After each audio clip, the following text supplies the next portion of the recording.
Hi, I'm Margaret's son, John, but most people know me as Bud.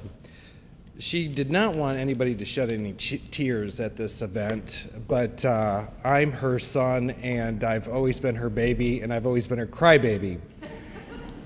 I cry easily, and so if anybody is offended by my tears, please forgive me. My mother inspired me, not because of the person she had always been, but rather the person she was willing to become. In the past several years, my mother had grown so much and forcefully, her maturity and beauty took off in a way I never really imagined, but certainly always wanted. At her core, she wanted to be seen and loved, and this is not at all uncommon. In reality, she was seen and loved by God and her family without reserve. However, at times she lacked the vision and wisdom to know this. For much of my mother's life, she lacked the self-love that would have allowed her to understand and appreciate that which was already abundant and present for her. She had a strong personal need to seek out those unworthy of her amazing spirit and subject herself to the regrets, rejections, and confusion of that which was not meant for her. Her unbridled spirit allowed her to rebound daily with new hope and strength to attempt to be accepted and loved by those she projected her dreams onto. Perhaps this was in part due to the comfort of the nest of her family that always allowed her to return and be reborn anew over and over and over again. So it is from this perspective that I frame my vision of my mother and place her in my mind on a launch pad from which she has gloriously ascended. Sometimes a person's life is accounted for in terms of their accomplishments. My mother had many, of which my limited time won't allow me to list. However, a grand theme of accomplishment, as mundane as this may sound, my mother had always taken her responsibility as a worker very seriously. And I believe she should have been the employee of the year every year of her life. I believe she got this from my grandfather, Al, and they both thought it was important for me to have it because when I was in high school, Mother, like her father, would look for any opportunity to wake me up at 5:30 in the morning and tell me how lucky it was that a dishwasher had called in sick. She would tell me to get my butt out of bed and that she would drive me across town so I would be not late for the 6 a.m. shift.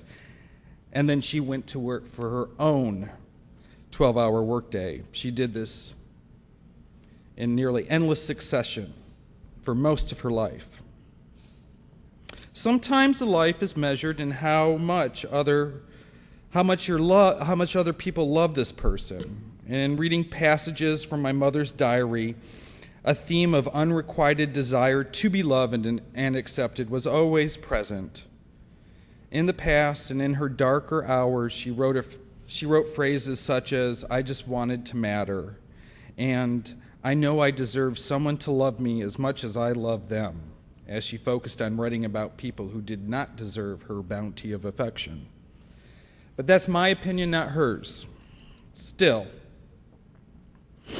in the disappointment of recalling other people's transgressions against her, she remained steadfastly compassionate. And as most of her entries were addressed to God, she asked him repeatedly for his mercy and grace to enlighten them and prepare them to be better human beings rather than to wish ill upon them. And in the times I came to my mother in my hours of need to express my sadness or anger at someone, she focused me on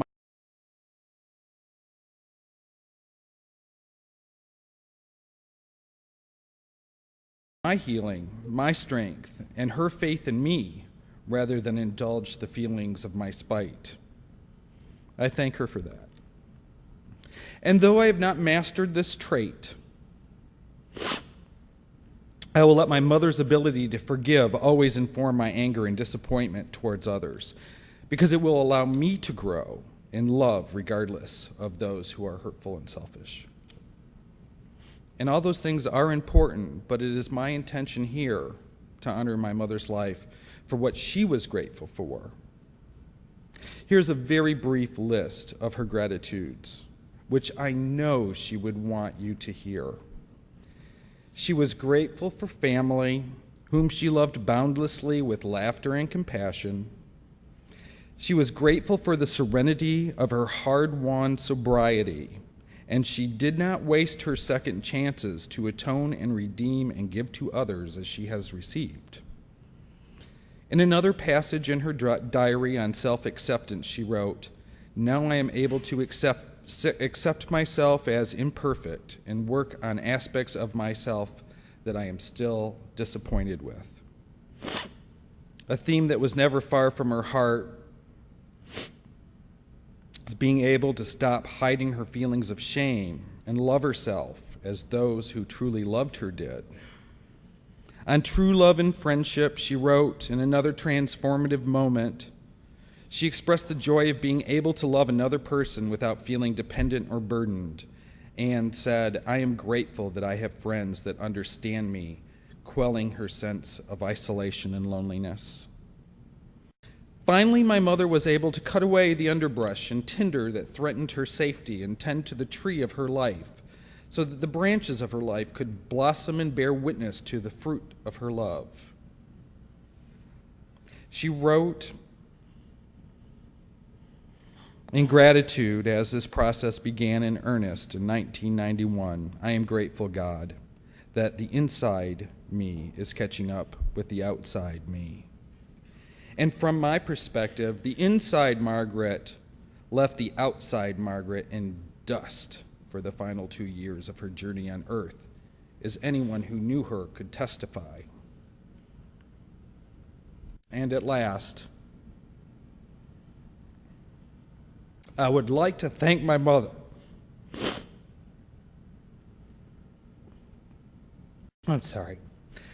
for allowing my voice to be present in her battle to be at peace and bring forth a melding of our minds and spirits that I have not felt since I was one with her in her womb. In closing, I want to thank all those who allowed my mother to come into their lives and help deepen the meaning of her own life, giving her incomparable joy. Amen.